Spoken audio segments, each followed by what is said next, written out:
अस्सलाम वालेकुम my dear student. तो मेरा नाम आसिम खान है और मैं आपकी केमिस्ट्री का टीचर हूँ और हम पढ़ रहे हैं एमडी के 2025 के सिलेबस का केमिस्ट्री का पोर्शन, जिसमें हम क्लास 11 के 7 चैप्टर मुकम्मल कर चुके हैं और चैप्टर नंबर 8 यानी थर्मो केमिस्ट्री में हम लेक्चर 01, लेक्चर 02, लेक्चर 03 कर चुके हैं। लेक्चर 04 भी कर चुके हैं, जिसमें हमने internal energy and first law of thermodynamics सब पढ़ा है, लेकिन अभी तक मैंने अपलोड नहीं किया है। मैं सोचता हूँ कि इसका ये जो सेकंड पार्ट है, जिसमें हम कुछ न्यूमेरिकल्स करते हैं which is related to the first law of thermodynamics and internal energy, तो ये कुछ न्यूमेरिकल्स हैं उसी ही लेक्चर 04 के साथ जो रिलेटेड हैं, तो उसको भी हम करते हैं। तो दोनों लेक्चर इंशाल्लाह आपको एक साथ मिल जाएंगे। आज मिलेंगे रात 12 बजे तक या 1 बजे तक या शायद कल तक मिल जाए इंशाल्लाह। तो चलो शुरुआत करते हैं हम न्यूमेरिकल्स के इस खूबसूरत का पाठ का और इस खूबसूरत से टाइम में। So good night to all of you. And आपने क्या करना है कि आपके साथ क्या होना चाहिए, एक तो पेन होना चाहिए और पेपर क्लिप्स, और उसके साथ आपके पास नोट्स है, यानी आपने नोट्स बनाने हैं।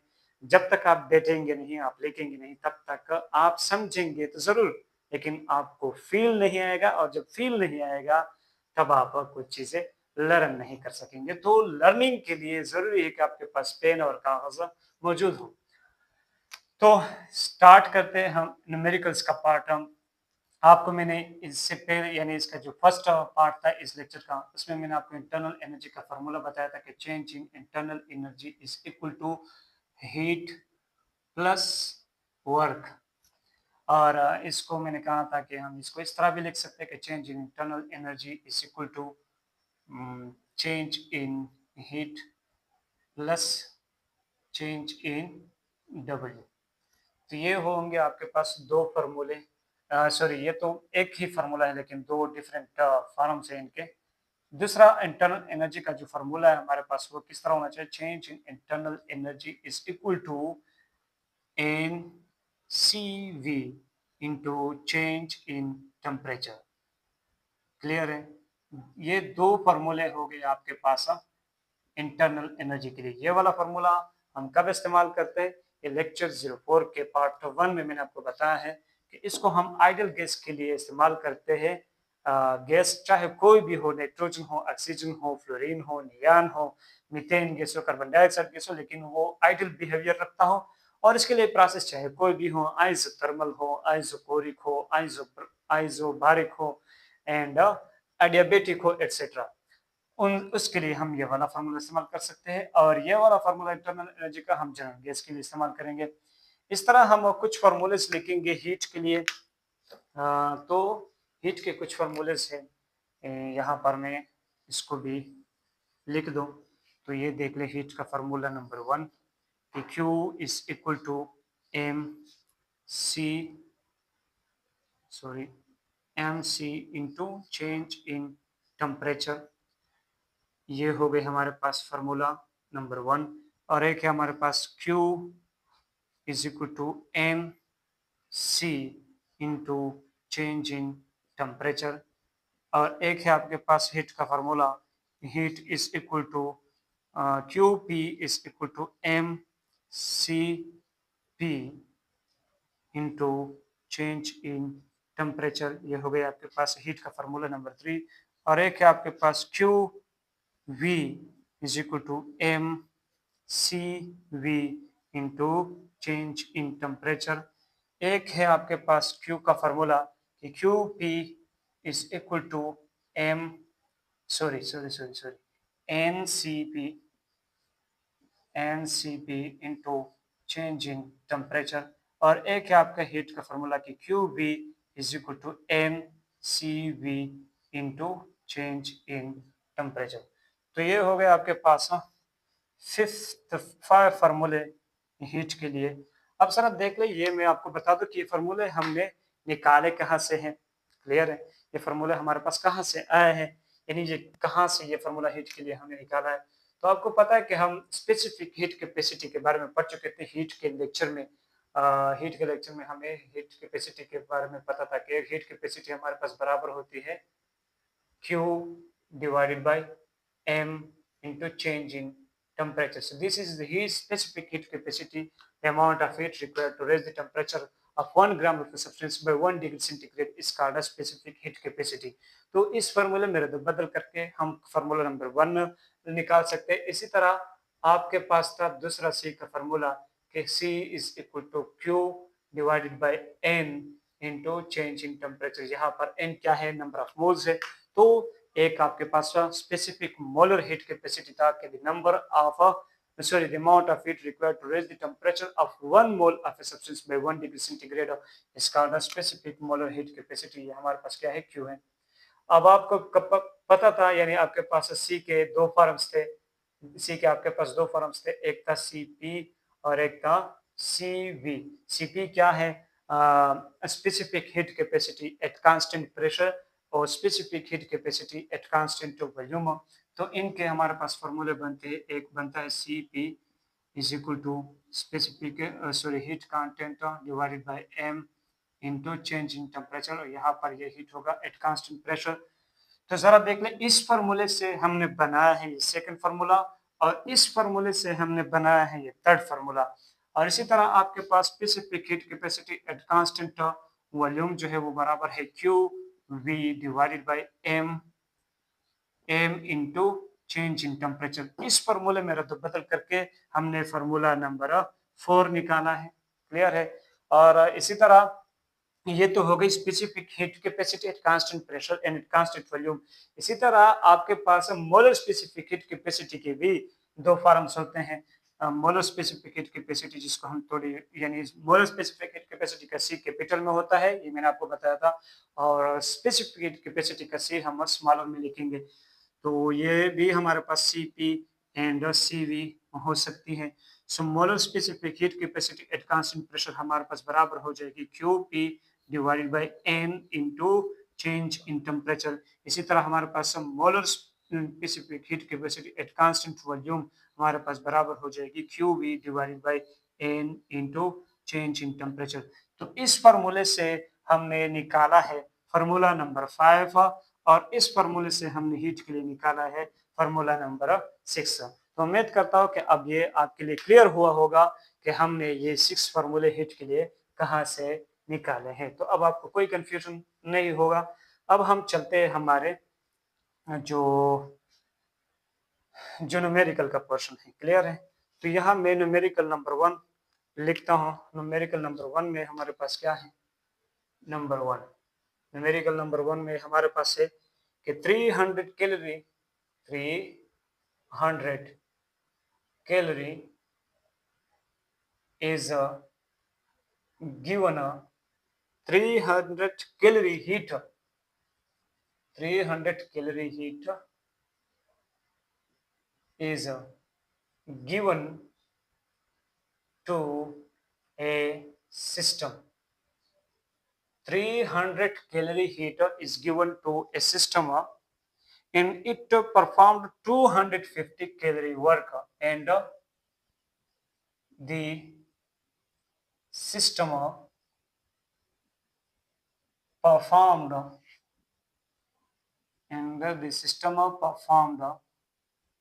250 calorie वर्क। और फिर उस सिस्टम ने क्या किया, हमने एक सिस्टम को 300 calorie energy they the in the form of heat, यानी इसको हीट किया। फिर उस सिस्टम ने हमारा सराउंडिंग पर वर्क किया। कितना वर्क किया, 250 कैलोरी का वर्क कर दिया, यानी वो एक्सपेंड हो गया। अब क्या कहते हैं, calculate change in internal energy of the system. Calculate change in internal energy में जो चेंज आया है ऑफ द सिस्टम, वो क्या करे, कैलकुलेट करे, वो हमें बता दे। तो यहाँ से हमारे पास हमें क्या क्या दिया गया है, हीट दी गई है। हीट कितना दी गई है, 300 कैलोरी हीट दी गई है। 300 कैलोरी हमें हीट दी गई है और वर्क दिया गया है। वर्क कितना दी गई है, 250 कैलोरी वर्क दी गई है। अच्छा, अब जरा देख ले, हीट जो है, heat is given to the system, heat is given to the system. तो जब हम सिस्टम को हीट देते हैं तो सिस्टम की एनर्जी बढ़ती है, तो इस वजह से वो हीट हमारे पास क्या होती है, पॉजिटिव होती है, वो हीट हमारे पास क्या होती है, positive. And work is done by the system, यहाँ पर हम देख सकते हैं, and the system performed work, कितना वर्क, 250 कैलोरी वर्क का सिस्टम ने किया है। तो मतलब सिस्टम ने वर्क किया है सराउंडिंग के ऊपर, तो हम कह सकते हैं कि work is done by the system. तो यहाँ पर ये वर्क की वैल्यू हमारे पास नेगेटिव आएगी, क्योंकि अगर सिस्टम वर्क करता है तो इसका मतलब हो कि वो अपनी एनर्जी यूज करता है, जिसका मतलब ये होता है कि उसकी एनर्जी में क्या आता है, डिक्रीज आता है। तो हम चेंज इन इंटरनल एनर्जी को लिख सकते हैं कि change in internal energy is equal to heat plus plus W, heat plus W in work. तो हीट हमारे पास कितना है, 300 कैलोरी, प्लस वर्क कितना है, माइनस 250 कैलोरी। अच्छा, अब अगर आपको ये याद हो कि मैंने आपसे कहा था कि इस फॉर्मूले को हम इस तरह भी लिख सकते हैं, यानी इसका जो मुकम्मल फॉर्म है वो हम इस तरह लिखेंगे, और फिर मैंने कहा कि ये वाला फॉर्म भी सही है और इससे पहले वाला फॉर्म यानी ये वाला फॉर्म भी सही है, और इस फॉर्म में भी हम क्या कर सकते हैं, अगर हमें वर्क नेगेटिव में दिया गया है, ये पॉजिटिव में दिया गया है, तब भी हम ये वाला फार्मूला इस्तेमाल कर सकते हैं। हीट अगर पॉजिटिव में दिया गया है या नेगेटिव में दिया गया है, तब भी हम ये वाला फार्मूला इस्तेमाल कर सकते हैं, और हम वो वाला फार्मूला भी इस्तेमाल कर सकते थे। तो अब जरा देख ले, हम यहाँ पर इस फार्मूले को इस्तेमाल कर रहे हैं, जबकि हमें क्या दिया गया है, वर्क हमें नेगेटिव में दिया गया है, तब भी हम इस फार्मूले को इस्तेमाल कर रहे हैं आसानी के साथ। तो क्या हो जाएगा, 300 माइनस 250, यहाँ से आंसर आ गया 50 कैलोरी। तो ये हो गई हमारी चेंज इन इंटरनल एनर्जी। अब जरा देख ले, इसका मतलब ये हुआ कि हमने एक सिस्टम को क्या किया, ये मेरे पास एक सिस्टम था, और इस सिस्टम में लेट्स सपोज हमारे पास गैस था, फिर हमने इस सिस्टम को हीट दे दिया, और हीट कितना दे दिया, हमने इसको हीट दे दिया 300 कैलोरी एनर्जी। कैलोरी क्या है, एनर्जी की यूनिट है। इसको हमने हीट दे दिया 300 कैलोरी। फिर इसने क्या किया, इसने थोड़ा सा हीट वर्क में चेंज कर दिया, यानी इसने इस ढक्कन को ऊपर उठा दिया, यानी वर्क कर दिया, इतना वर्क कर दिया, और ये वर्क जो था, ये वर्क था 250 कैलोरी माइनस 200।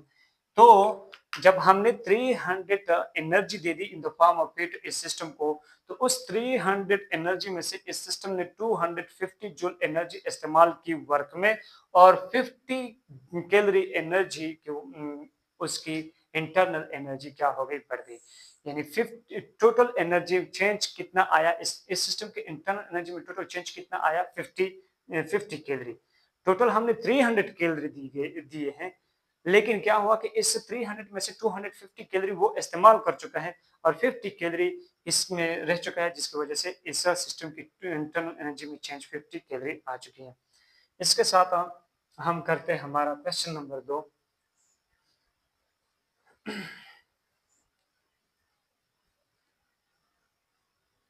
क्वेश्चन नंबर 2 हमारे पास क्या है कि 0.2 moles of nitrogen is heated,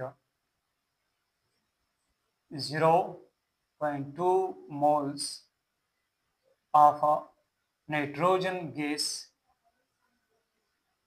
is heated nitrogen gas is heated from 20 degree centigrade to from 20 degree centigrade to 140 degree centigrade. हमें दी गई है 0.2 मोल्स ऑफ नाइट्रोजन गैस दिया गया है, और फिर उस गैस के सिस्टम को हीट दिया है कितना, 20 डिग्री सेंटीग्रेड उसकी अपनी हीट थी, और फिर इसमें इसको 140 डिग्री सेंटीग्रेड तक पहुंचा दिया गया है। और क्या है कि एट कांस्टेंट प्रेशर, और ये प्रोसेस क्या है, एट कांस्टेंट प्रेशर है, यानी this is an isobaric process at constant pressure, eight constant pressure. अब वो कहता है कि कैलकुलेट करें क्या कैलकुलेट करें? कैलकुलेट करें नंबर वन आपने कैलकुलेट करना है हीट को, हीट कैलकुलेट करें यानी क्यू को कैलकुलेट करें। इसी तरह आपने सेकंड पे क्या करना है, चेंज इन इंटरनल एनर्जी, इसको कैलकुलेट करें इस सिस्टम के लिए। और तीसरा चीज क्या कैलकुलेट करें, वर्क का को कैलकुलेट करें कि इसने कितना वर्क किया है, यानी डब्ल्यू को भी कैलकुलेट करें। और आपको दी गई है सीपी, दी गई है सीपी, आपको दी गई है 7 कैलोरी पर मोल केल्विन, यह आपको दी गई है। अच्छा, अब यहाँ पर सीपी तो आपको पता है कि सीपी क्या होती है, specific heat capacity at constant pressure. अब ये मोलर स्पेसिफिक हीट कैपेसिटी भी हो सकती है और स्पेसिफिक हीट कैपेसिटी भी हो सकती है। लेकिन इससे पहले मैं आपको एक और छोटा सा कंसेप्ट यहाँ पर समझाऊंगा। मुझे लगता है कि मुझे अब ये हटाना चाहिए न्यूमेरिकल्स, क्योंकि यहाँ पर मैं आपके लिए कुछ लिख दूँ थोड़ा सा इम्पोर्टेंस, और वो क्या है कि हमारे पास molar specific heat capacity at constant pressure and molar specific heat capacity at constant volume, यानी सीपी एंड सीवी, इनके बीच एक रिलेशनशिप होता है। और वो रिलेशनशिप क्या है, ये कौन सा सीपी सीवी है, कैपिटल सीपी सीवी है, यानी मोलर स्पेसिफिक हीट कैपेसिटी वाली सी है दोनों। इनमें जो रिलेशनशिप होता है वो इस तरह होता है कि Cp माइनस Cv जो होता है वो बराबर होते हैं R के।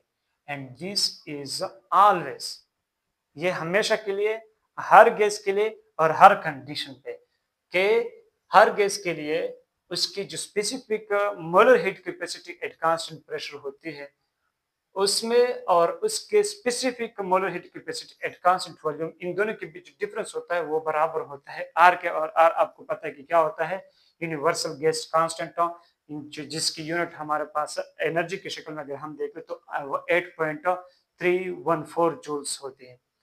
तो इस यहाँ से हम Cp की वैल्यू निकाल सकते हैं कि Cp हमारे पास बराबर हो सकती है Cv प्लस R। क्लियर है, ये हमारे पास है Cp की वैल्यू ये हो सकती है। क्लियर है, और आपको ये भी पता होना चाहिए कि Cv हमारे पास बराबर होती है, याद रखें, F डिवाइडेड बाई 2R के, F डिवाइडेड बाई 2R के। अब what is F, what is F, F हमारे पास क्या होती है, डिग्री ऑफ फ्रीडम। अब आप पूछेंगे कि सर आप मुझे हमें ये क्यों पढ़ाना चाहते हैं, यानी ये इसकी क्या जरूरत है। तो हम जब थर्मोडायनेमिक्स वाले, ये इंटरनल एनर्जी वाले और फर्स्ट लॉ थर्मोडायनेमिक्स वाले क्वेश्चन करते हैं तो हमें वहां पर इन चीजों की जरूरत पड़ सकती है।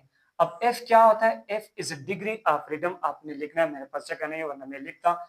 F is a degree of freedom which depends upon the atomicity of gas molecules, यानी कोई हमारे पास मानो एटॉमिक मॉलिक्यूल्स होते हैं गैस के, जिसके हीलियम है, नियान है, और कोई होते हैं डाई एटॉमिक गैस मॉलिक्यूल जैसे कि नाइट्रोजन है, ऑक्सीजन है, फ्लोरीन है, और कोई होते हैं पॉली एटॉमिक गैस मॉलिक्यूल जैसे कि NH3 है, जैसे कि CH4 है, जैसे कि सल्फर डाइऑक्साइड है, जैसे कि सल्फर ट्राइऑक्साइड है। तो जब हमारे पास क्या होते हैं मानो एटॉमिक गैस मॉलिक्यूल्स, उसके लिए डिग्री ऑफ फ्रीडम जो होती है वो क्या होती है, वो होती है 3। और जो डाई एटॉमिक गैस मॉलिक्यूल्स होते हैं, diatomic gas molecules, diatomic gas molecules, उसके लिए F के वैल्यू होती है 5, ये आपने लिखने हैं। और जो पॉली एटॉमिक गैस मॉलिक्यूल्स होते हैं वो उसके लिए F की वैल्यू होती है 6, ये भी आपने याद रखनी है। और ये भी याद रखें कि Cp हमारे पास बराबर है Cv प्लस R के, और Cv हमारे पास बराबर है F डिवाइडेड बाई 2R के।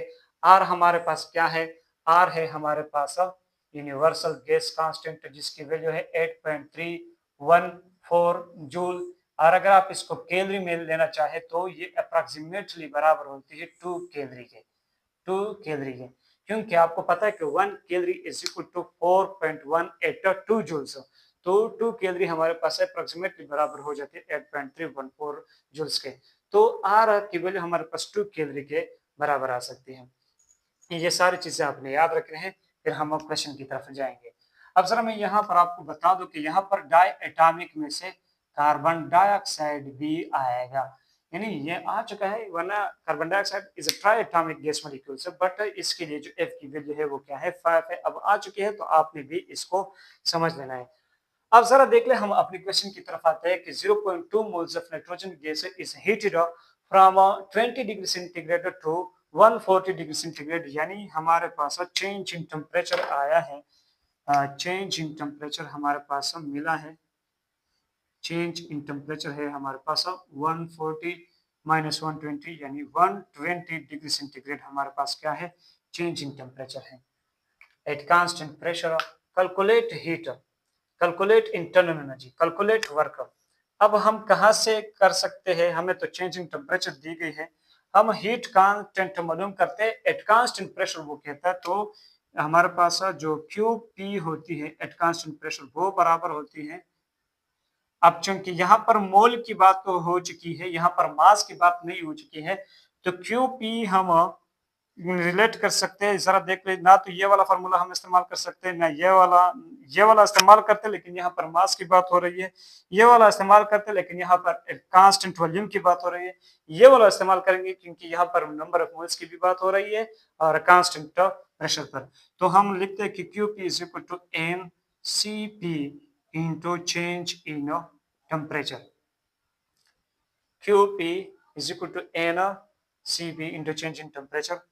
तो यहाँ पर हमारे पास नंबर ऑफ मोल्स कितने हैं, 0.2 है, और Cp हमें दी गए हैं कितना, Cp मैंने कितना लिया है यहाँ पर, आई थिंक मैंने Cp 6 लिया है। क्लियर, Cp हमारे पास कितनी है 6, तो ये हो गई 6। और चेंज इन टेम्परेचर हमारे पास कितना है 120 डिग्री सेंटीग्रेड, तो यहाँ से क्या आएगा 0.2 multiplied by 6, 6 cipher cipher 62 is 12 and 61 is 1, तो ये आ गए 720। यहाँ से क्या आ रहा है आंसर 720, 600, 6 दूने 12, एक डाके 6 6 और 1 7। तो यहाँ से क्या आ रहा है आंसर में, जरा इसको कैलकुलेट कर लो यार, ये तो कैलकुलेटर ओपन नहीं हो रहा। चलो हम इसको देखते हैं, 720 मल्टीप्लाइड बाई 0.2, तो इसकी वैल्यू आ रही है 144, 144। तो क्यू पी तो हमारे पास आ गई 144 कैलोरी, 144 कैलोरी। ये हो गई हमारे पास, यानी एक आंसर तो हमें मिल गया, हीट एट कांस्टेंट प्रेशर, वो तो हमने मालूम की। अब जरा देख ले, मैं इसको मिटा दूं। अब हमने मालूम करना है किसको, इंटरनल एनर्जी को, चेंज इन इंटरनल एनर्जी। तो चेंज इन इंटरनल एनर्जी, अगर मैं ये वाला फार्मूला इस्तेमाल कर दूं, ये वाला फार्मूला, तो यहाँ हमें क्या क्या चाहिए, हीट भी चाहिए और वर्क भी चाहिए। हमारे पास हीट तो है, हीट तो हमने मालूम की 144, लेकिन हमारे पास वर्क नहीं है। तो यहाँ मैं कौन सा फार्मूला इस्तेमाल कर सकता हूँ चेंज इन इंटरनल एनर्जी के लिए, ये वाला ना इस्तेमाल कर दो। यहाँ पर मेरे पास नंबर ऑफ मोल्स भी है, Cv में यहाँ से मालूम कर दूंगा, और चेंज इन टेम्परेचर मेरे पास है। तो यहाँ पर मैं चेंज इन इंटरनल एनर्जी के लिए कौन सा फार्मूला इस्तेमाल करता हूँ, change in internal energy is equal to N Cv into change in temperature. तो नंबर ऑफ मोल्स हमारे पास कितने हैं 0.2, और Cv की वैल्यू हमारे पास क्या हो जाएगी, इस तरफ देख ले, Cv हमारे पास बराबर है F divided by 2 multiplied by R।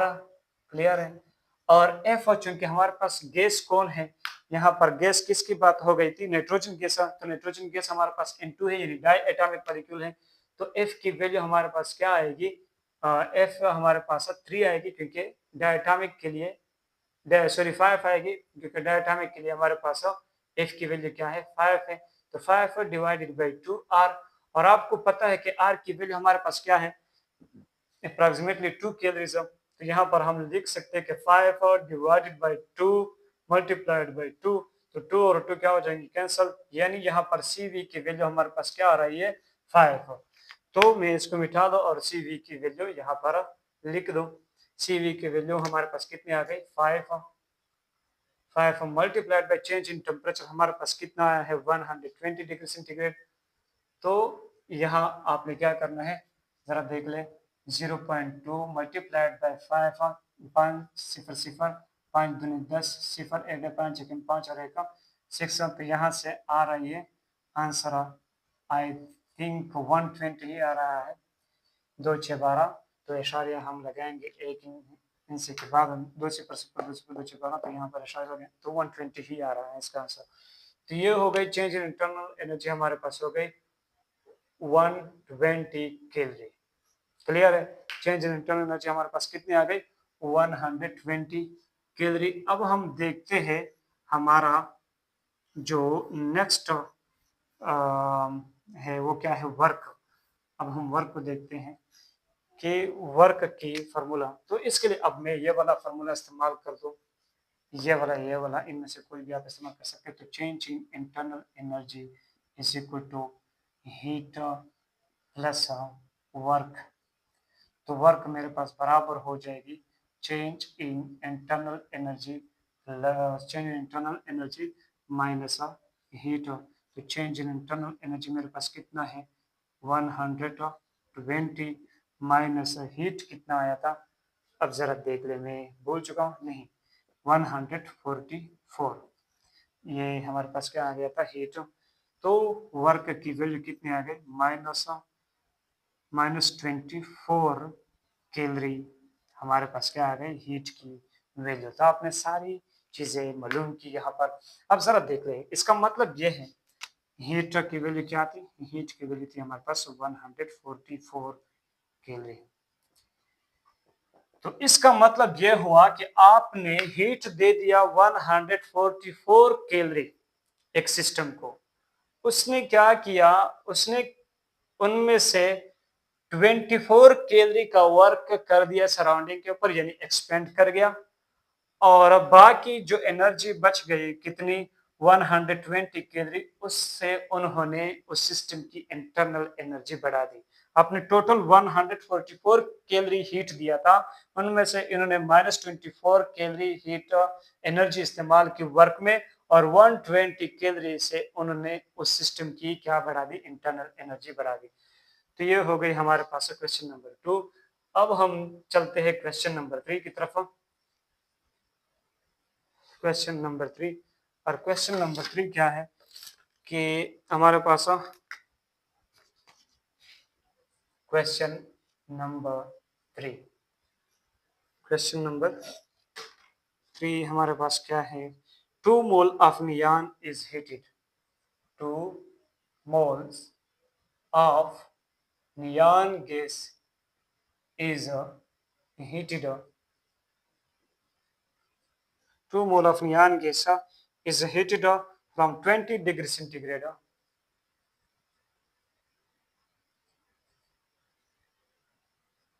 sorry 25 degree centigrade to 2 mole of neon is heated up from 25 degree centigrade to 225 degree centigrade to 225 degree centigrade। और वो कहता है कि ये प्रोसेस जो किया हमने ये पहले एट नंबर 1 पहले एक हमने किया एट कांस्टेंट प्रेशर किया और फिर कर दिया eight constant volume at constant volume. अब वो आपसे पूछता है कि find change in heat and change in work find change in heat and change in work at number 1 at constant pressure and number 2 at constant volume। दोनों में से आपने चेंज इन हीट भी कैलकुलेट करना है और दोनों चेंज इन वर्क भी कैलकुलेट करना है। तो मैं इस क्वेश्चन की आंसर आपको यानी इसकी हल हम ढूंढते हैं। हल क्या होगा इसका? पहले हम इसका हल ढूंढते हैं eight constant pressure, eight constant pressure. और एट कांस्टेंट प्रेशर पहले हम देखते हैं हीट की change in heat. Eight constant pressure हमारे पास बराबर हो जाएगी, अब यहाँ हमें मोल्स दी गई है, तो मोल्स के लिए हम कौन सा वाला फॉर्मूला इस्तेमाल करेंगे? ये वाला कि change in heat is equal to N C P into change in temperature. Number of moles है हमारे पास 2, सी पी कितनी है? तो सी पी आपने कैलकुलेट करने हैं। C P is equal to C V plus R. C V हमारे पास बराबर है F divided by 2 R plus R के। और यहाँ आपको पता है कि गैस हमारे पास कौन सा गैस है? गैस हमारे पास नियान गैस मोनोएटॉमिक हो, तो मोनोएटॉमिक के लिए एफ की वैल्यू हमारे पास 3 है, तो यहाँ पर आ जाएगी सी पी की वैल्यू हमारे पास आ जाएगी 3 divided by 2 R plus R. और यहाँ अगर हम इसका एलसीएम निकालते हैं तो ये आ जाएगी 5 divided by 2 R. 5 divided by 2 R आ रही है, जरा देख ले। 3 divided by 2 R, 3 R divided by 2 plus 1 R divided by 1, तो इसकी एलसीएम क्या आ जाएगा? 2 आ जाएगा। और यहाँ इसके साथ 2 मल्टीप्लाइड हो जाएगा, इसके साथ 1, तो 3 प्लस 2 क्या हो जाएगा? 5। और नीचे हमारे पास एलसीएम क्या है? तो इसकी वैल्यू आ जाएगी 5 डिवाइडेड बाई 2 आर। 5 यानी हमारे पास सी पी की वैल्यू आ गई 5 डिवाइडेड बाई 2 आर।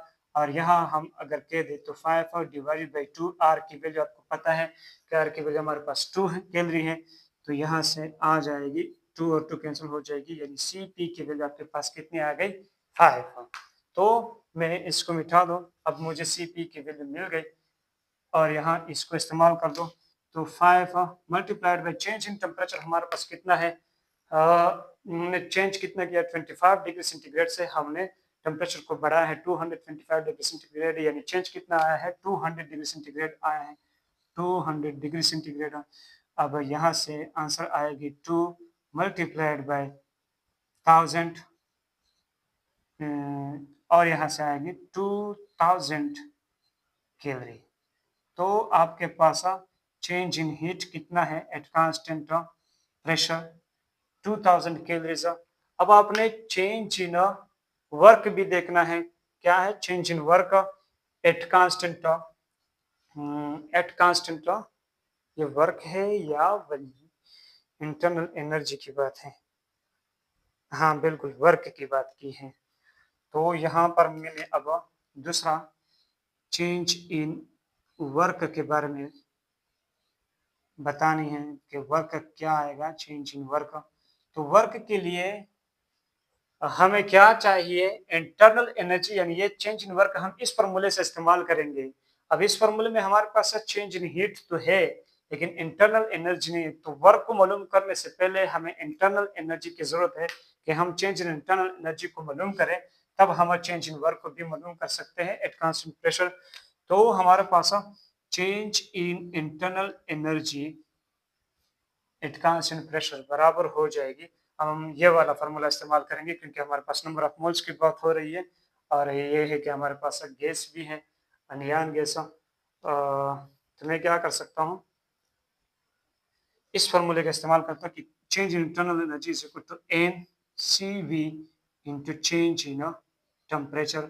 यहाँ नंबर ऑफ मोल्स है हमारे पास 2, सी वी की वैल्यू हमारे पास क्या है? C V is equal to F divided by 2r, F divided by 2r। अब आपको पता है कि एफ की वैल्यू हमारे पास गैस नियान है, तो नॉन एटॉमिक मॉलिक्यूल एफ की वैल्यू हमारे पास 3, तो 3 डिवाइडेड बाई 2r। और यहाँ से हमारे पास आ जाएगी 3 डिवाइडेड बाई 2 मल्टीप्लाइड बाई 2, 2 और 2 कैंसिल, यानी सी वी की वैल्यू हमारे पास क्या आ गई? 3 आ गई। अब मैं क्या करता हूँ, यहाँ इसको मिटाता हूँ और मैं सी वी की वैल्यू लगा दूँ। सी वी हमारे पास क्या हो गई? 3। और यहाँ चेंज इन टेम्परेचर हमारे पास कितना है? 200 है, तो यहाँ से मेरे पास आंसर आ सकता है 2 मल्टीप्लाइड बाई 600 और यहाँ से आएगी 1200 हमारे पास 1200 कैलोरी हमारे पास आ गई चेंज इन इंटरनल एनर्जी। हमारे पास हीट इंटरनल एनर्जी की वैल्यू क्या आ गई 1200।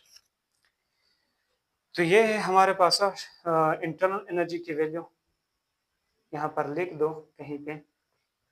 चेंज इन इंटरनल एनर्जी हमारे पास ये आ गई, वो आ गई 1200 कैलोरी, 1200 कैलोरी। अब मैंने मालूम करना है क्या चेंज इन वर्क। तो चेंज इन वर्क क्या हो जाएगी, चेंज इन वर्क हमारे पास हो जाएगी कि change in internal energy minus change in heat. तो यहाँ पर हमारे पास चेंज इन इंटरनल एनर्जी कितना था 1200 और चेंज इन हीट हमारे पास कितना है ये वाला, और वो कितना है 2000। तो यहाँ से क्या बचता है -800 कैलोरी। तो इसका मतलब ये है कि आपने हीट दे दिया 2000 कैलोरीज का हीट दे दिया एक सिस्टम को, और उसमें से उन्होंने क्या किया 800 कैलोरी का वर्क कर दिया सराउंडिंग के ऊपर, और 1200 इसने क्या की उस सिस्टम की इंटरनल एनर्जी बढ़ा दी। अब हम फिर से मालूम करते change in heat and change in work at constant volume, क्योंकि हमसे एक बार पूछा गया है एट कांस्टेंट प्रेशर और दूसरी बार पूछा गया है एट कांस्टेंट वॉल्यूम। तो मैं इसको मिटा दो यहाँ से। हमारे पास क्या आ रहा है, दूसरी पे हम कहते हैं कि at constant volume, at constant volume. तो हमारे पास at constant volume Q V बराबर हो जाएगी। अब क्यू वी हमारे पास क्या है, Q we is equal to N C we into change in temperature.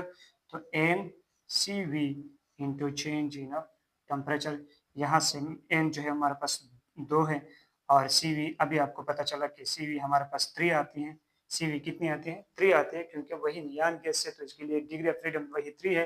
तो आप लोग कैलकुलेट कर सकते हैं, ये 3 आ रही है। चेंज इन टेम्परेचर आपके पास है कितना, अभी आपने देखा था कि चेंज इन टेम्परेचर हमारे पास 200 है, तो ये आ जाएगी 2 मल्टीप्लाइड बाई 600, यानी यहाँ से हमें मिलती है 1200 कैलोरी एनर्जी मिल गई। 1200 कैलोरी हमें क्या मिल गया, हीट मिल गया।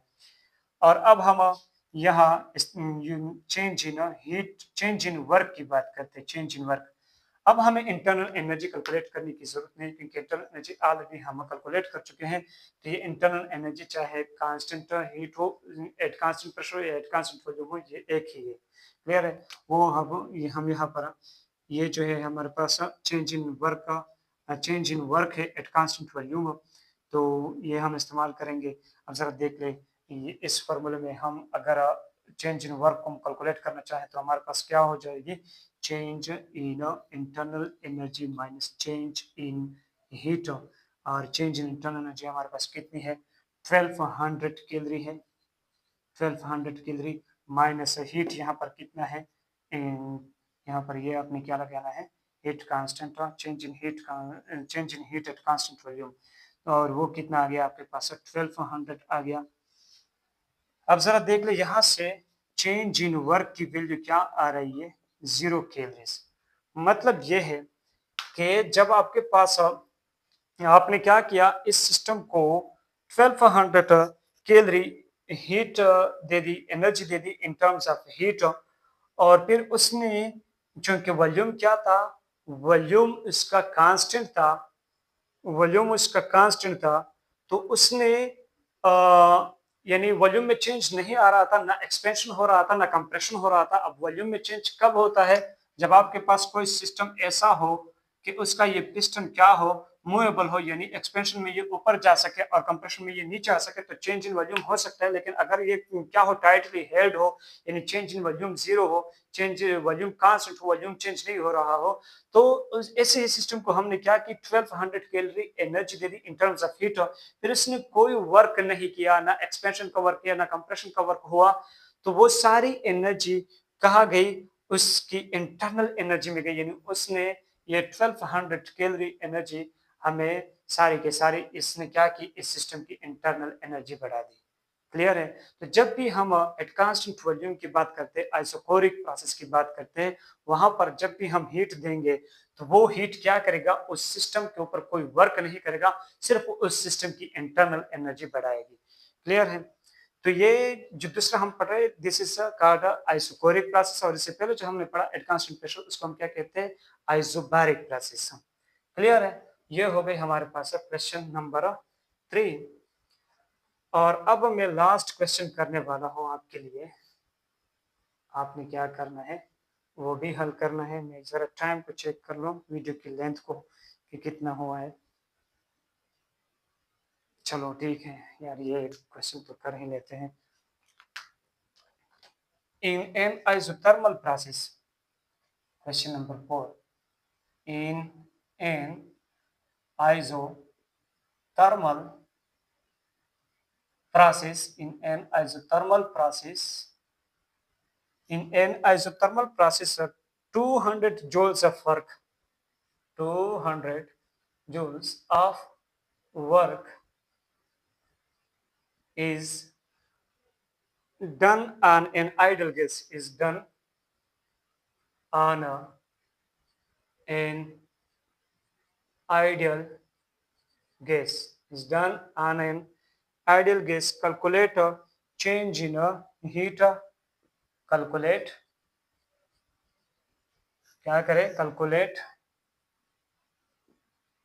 change in heat and change in internal energy। ये दो चीजें आपने क्या करने हैं, कैलकुलेट करने हैं।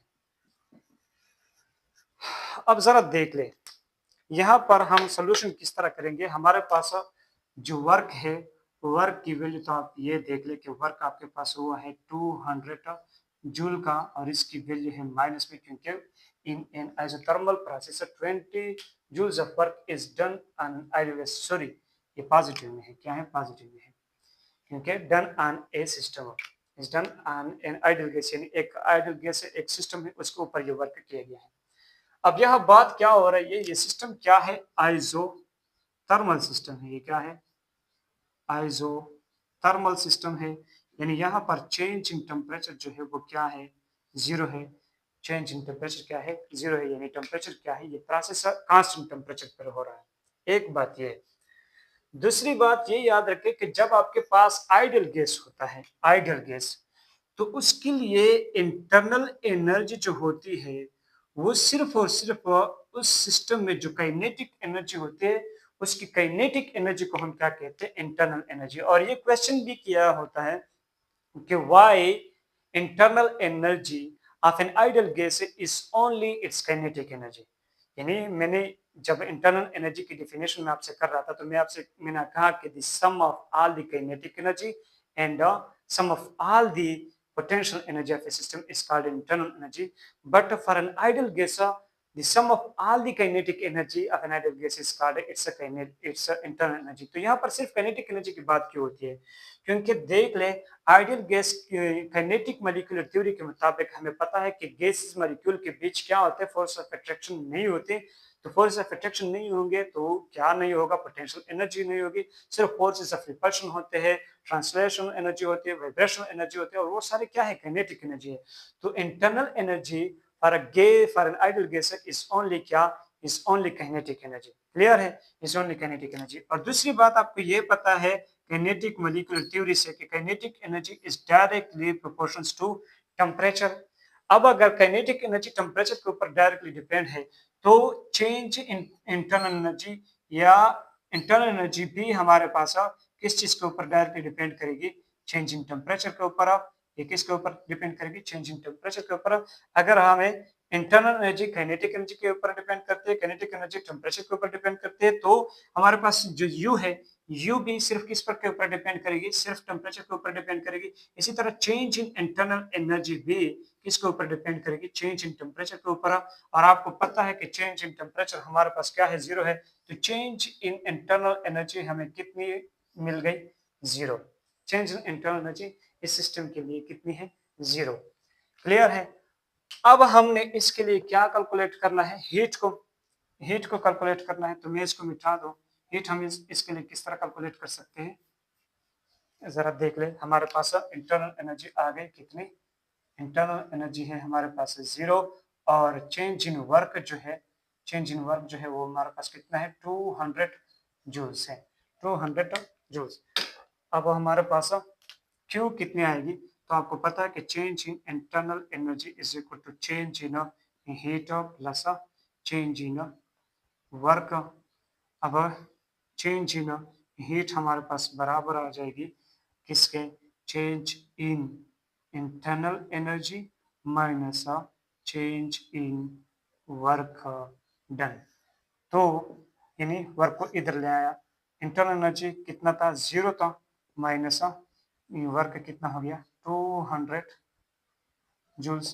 तो हमारे पास चेंज इन हीट कितना आया, चेंज इन हीट आया -200 जूल्स। अब इसका मतलब क्या हुआ, इसका मतलब यह है कि आपने एक आइडियल गैस के ऊपर, आपने एक आइडियल गैस के ऊपर क्या किया, वर्क किया कितना 200 जूल्स का, और वो जो सिस्टम था वो आइसोथर्मल सिस्टम था, यानी उसमें टेम्परेचर, उसका टेम्परेचर क्या था कांस्टेंट, उसका टेम्परेचर चेंज नहीं हो रहा था। तो वो एक आइसोथर्मल प्रोसेस था, उसमें टेम्परेचर चेंज नहीं आ रहा था, जिसकी वजह से उसकी इंटरनल एनर्जी क्या हो गई, उसकी इंटरनल एनर्जी हमारे पास क्या आ गई 0। अब वो क्या करेगा, हीट की शक्ल में वो एनर्जी बाहर रिलीज करेगा -200 जूल्स। यानी यहाँ पर शायद मैं थोड़ा गलत हो रहा हूँ, इसके लिए मुझे माफ कर दें, मुझे थोड़ा टाइम भी ज़्यादा हुआ, और ये जो टाइम है ये तकरीबन मैं अभी 11 बजे ये लेक्चर रिकॉर्ड करने वाला हूँ। तो इस क्वेश्चन के लिए थोड़ा सा अगर आप देख ली यहाँ पर क्या हो चुका है, मतलब मैंने आंसर तो सही दे दिया, लेकिन इसका मतलब मैं आपको समझाने में थोड़ा सा वो हो चुका हूँ, तो इसलिए सॉरी। इंशाल्लाह नेक्स्ट लेक्चर में मैं आपको ये समझाऊंगा कि यहाँ पर इसका ये क्या मतलब है, कि इसके लिए इंटरनल एनर्जी 0 आ गई और वर्क हमने 200 जूल्स कर दिया, और इसके लिए इन हीट जो है, हीट हमारे पास कितनी इन्होंने रिलीज की, इन्होंने सराउंडिंग को हीट दे दिया 200 जूल्स। हमने एक सिस्टम के ऊपर 200 जूल्स वर्क कर दिया, और उसने सिस्टम सराउंडिंग के ऊपर, सराउंडिंग को इन्होंने हीट की शक्ल में 200 जूल्स एनर्जी दे दी। तो ये हो गई हमारे पास कुछ न्यूमेरिकल्स जो कि रिलेटेड थी internal energy and first class thermodynamics के साथ। इंशाल्लाह इसके बाद हम नेक्स्ट लेक्चर को देखेंगे, और आई थिंक वो होगा हमारा एंथैल्पी चेंज, और फिर इंशाल्लाह एंथैल्पी चेंज को भी हम डिटेल के साथ डिस्कस करने वाले हैं। तो तब तक के लिए आप अपनी मेहनत जारी रखें, मिलेंगे नेक्स्ट क्लास में, तब तक के लिए अल्लाह हाफिज़।